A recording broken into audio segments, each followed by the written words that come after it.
അങ്ങ് പറഞ്ഞു വരുന്നത് വിജയരാഘവന്റെ വിശദീകരണത്തിൽ ഈ Jamaat-e Islami, SDPI, welfare party തുടങ്ങിയ പാർട്ടികളുമായിട്ടുള്ള കോൺഗ്രസിന്റെ കൂട്ടുകെട്ടാണ് ഈ വർഗീയ ചേരി എന്ന വിമർശനത്തിന് കാരണമെന്നാണ്. ഞാൻ അങ്ങയുടെ മുമ്പിൽ കുറച്ച് വസ്തുതകൾ പറയാം. അവരെ തീവ്രവാദികൾ എന്നൊക്കെയാണ് വിളിച്ചത്, ആക്രോശ സമാനമായ മുദ്രാവാക്യം വിളിക്കുന്നവർ എന്നൊക്കെ വിളിച്ച SDPIയുമായി പത്തനംതിട്ടയിൽ രണ്ടിടത്ത് LDF, അത് CPM, SDPI പിന്തുണയുടെ CPM ഭരിക്കുകയാണ്. Pathanamthitta നഗരസഭയിലും Pathanamthitta ജില്ലയിലെ കോട്ടാങ്ങൽ പഞ്ചായത്തിലും. പത്തനംതിട്ട നഗരസഭയിൽ SDPIക്ക് 3 അംഗങ്ങളാണുള്ളത്: ഷമീർ, ശൈലജ, ഷീല സത്താർ. SDPI പിന്തുണ ജയിച്ച സ്വതന്ത്രയായ ആമിന ഹൈദരാലിയും ഉണ്ട് അവിടെ 4 പേര്. നഗരസഭാ ഉപാധ്യക്ഷയായി ആമിന ഹൈദരാലിയും വിദ്യാഭ്യാസ സ്ഥിരം സമിതി അധ്യക്ഷനായി S ഷമീറിനെയും ഉൾപ്പെടുത്തിയാണ് നഗരസഭയിൽ LDF ഭരണം പിടിച്ചിട്ടുള്ളത്. സ്വന്തം പാളയത്തിലെ തീവ്രവാദികളെ തുരത്തിയിട്ട് പോരെ കോൺഗ്രസിനെ വിമർശിക്കൽ? അങ്ങ് പറഞ്ഞത് പച്ചക്കള്ളം. ഈ പച്ചക്കള്ളം പ്രചരിപ്പിച്ചതിന്റെ പേരിൽ മാധ്യമങ്ങൾക്കെതിരെ വക്കീൽ നോട്ടീസ് അയച്ചു CPIഎമ്മിന്റെ സംസ്ഥാന കമ്മിറ്റി. അങ്ങ് പറഞ്ഞ 2 ഉദാഹരണങ്ങൾ ഞാൻ ചൂണ്ടിക്കാണിക്കാം. ഇപ്പൊ കോട്ടാങ്ങൽ ഗ്രാമപഞ്ചായത്തും പത്തനംതിട്ട നഗരസഭയും. പത്തനംതിട്ട നഗരസഭയിൽ ഇടതുപക്ഷ ജനാധിപത്യ മുന്നണി ഭരിക്കുന്നത് മറ്റാരുടെയും SDPI ഉൾപ്പെടെയുള്ള ഒരു സംഘത്തിന്റെയും സഹായമില്ലാതെയാണ്. അങ്ങ് സൂചിപ്പിച്ച UDFന്റെ റിബലായി മത്സരിച്ച മുൻ കോൺഗ്രസ് നേതാവിന്റെ ജീവിത പങ്കാളി കൂടിയായിരുന്ന ആമിന എന്ന കൗൺസിലറെ സംബന്ധിച്ചായിരിക്കും അങ്ങ് ചൂണ്ടിക്കാണിക്കുന്നത്. അവർക്ക് എവിടെയാണ് SDPI പിന്തുണ? അവരുടെ തെരഞ്ഞെടുപ്പ് പത്രികയിൽ ആ ഒരു രാഷ്ട്രീയ പാർട്ടികളെയും പിന്തുണയില്ലാതെ സ്വതന്ത്രയായിട്ടാണ് മത്സരിക്കുന്നത് എന്ന സത്യവാചകം ചൊല്ലിക്കൊടുത്തതിന്റെ കോപ്പി നമ്മുടെ എല്ലാവരുടെയും കയ്യിലില്ലേ?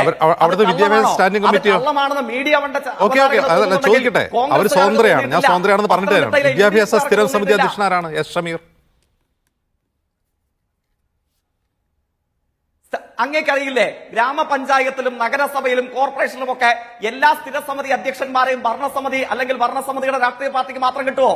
ചില സ്റ്റാൻഡിംഗ് കമ്മിറ്റികൾ എത്ര ഭൂരിപക്ഷം ഉണ്ടായാലും 3 or 4 മെമ്പർമാരാണ് അപ്പുറമുള്ളെങ്കിൽ അവർക്ക് ലഭിക്കുന്ന സ്ഥിതി ഉണ്ടാകും. അത് ഇടതുപക്ഷത്തിന്റെ ഔദാര്യമൊന്നുമല്ല, ഇടതുപക്ഷം വെച്ച് നീട്ടിയതുമല്ല. അപ്പോ നഗരസഭാ ഭരണത്തെ സംബന്ധിച്ചുള്ള ആക്ഷേപം കഴിഞ്ഞല്ലോ.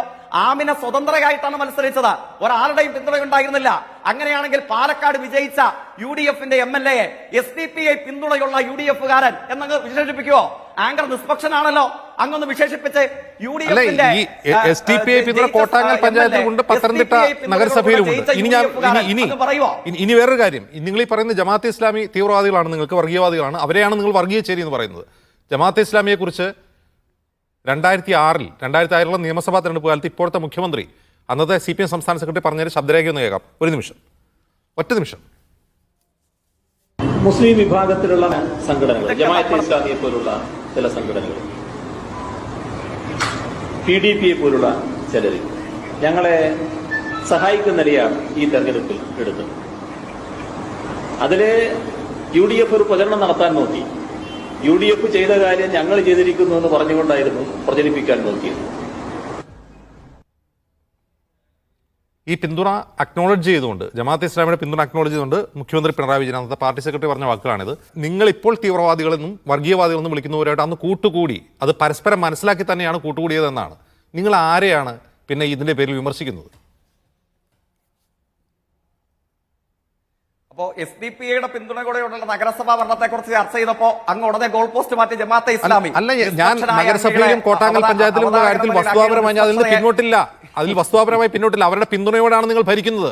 അവിടെ ഒരു അവിശ്വാസ പ്രമേയം വന്നാൽ അവരുടെ വോട്ട് നിങ്ങൾക്കാണ്, അല്ലെങ്കിൽ നിങ്ങളുടെ ഭരണം പോകും. അതാണ് അർത്ഥം. കള്ളമാണ്. അതെങ്ങനെ കള്ളമാവുന്നത്? അതെങ്ങനെ കള്ളമാവുന്നത്? അല്ല, അതെങ്ങനെയാണ്? UDF റിബലായി മത്സരിച്ച് ജയിച്ചയാൾ ഞങ്ങളുടെ കൂടെ വന്നത് എങ്ങനെ SDPIയുടെ ആളാകുന്നത്? അങ്ങൊന്ന് പറഞ്ഞാട്ടെ. UDF റിബലായിട്ടല്ലേ ആമിന മത്സരിച്ചത്? അവരുടെ ജീവിത പങ്കാളി മുൻ കോൺഗ്രസ് നേതാവായിരുന്നില്ലേ? അവർക്ക് സീറ്റ് കൊടുക്കാതെ വന്നപ്പോൾ സ്വതന്ത്ര ചിഹ്നത്തിൽ സ്വതന്ത്ര പാർട്ടിയുടെ ആളായിട്ട് അവർ മത്സരിച്ചു.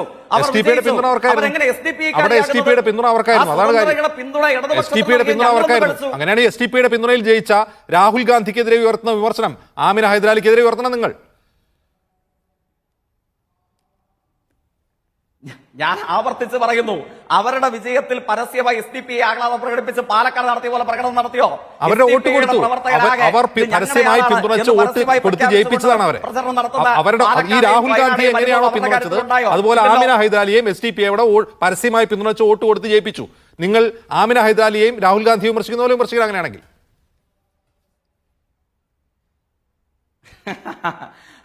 വയനാട് മുൻ MP ആയിട്ടുള്ള ഇന്ത്യയുടെ പ്രതിപക്ഷ നേതാവിനെയും പത്തനംതിട്ട നഗരസഭയിൽ സ്വതന്ത്ര ചിഹ്നത്തിൽ സ്വതന്ത്രയായി ഒരു പാർട്ടിയുടെയും പിന്തുണയില്ലാതെ മത്സരിച്ച് ജയിച്ച നഗരസഭാ അംഗത്തെയും അങ്ങ് സമീകരിച്ചത് എന്തായാലും കൊള്ളാം. അല്ല, സമീകരിച്ചതല്ല. നിങ്ങൾ അവരെ acknowledge ചെയ്ത് അവരെ ഉപാധ്യക്ഷയാക്കുന്നു. നഗരസഭാ അംഗത്തെയും സമാനമായ കുറ്റം ചെയ്ത ആമിന ഹൈദരാലിയെ നിങ്ങൾ അക്നോളജ് ചെയ്ത് ഉപാധ്യക്ഷയാക്കുന്നു. അതേ കുറ്റമാണ് നിങ്ങളുടെ ഭാഷയിൽ രാഹുൽ ഗാന്ധി ചെയ്തിട്ടുള്ളൂ. പക്ഷേ BJP-ക്കാർ രാഹുൽ ഗാന്ധി എങ്ങനെ വിമർശിച്ചോ അതേ ഭാഷയിൽ മുസ്ലിം വർഗീയ ചേരിയുടെ പിന്തുണ ജയിച്ചയാളെന്ന് രാഹുൽ ഗാന്ധിയെ പറ്റി ഇന്ത്യ മുന്നണിയുടെ ഒരു ഘടകകക്ഷിയുടെ പൊളിറ്റ് ബ്യൂറോ അംഗം പറയുന്നു. ഇതാണ് പ്രശ്നം.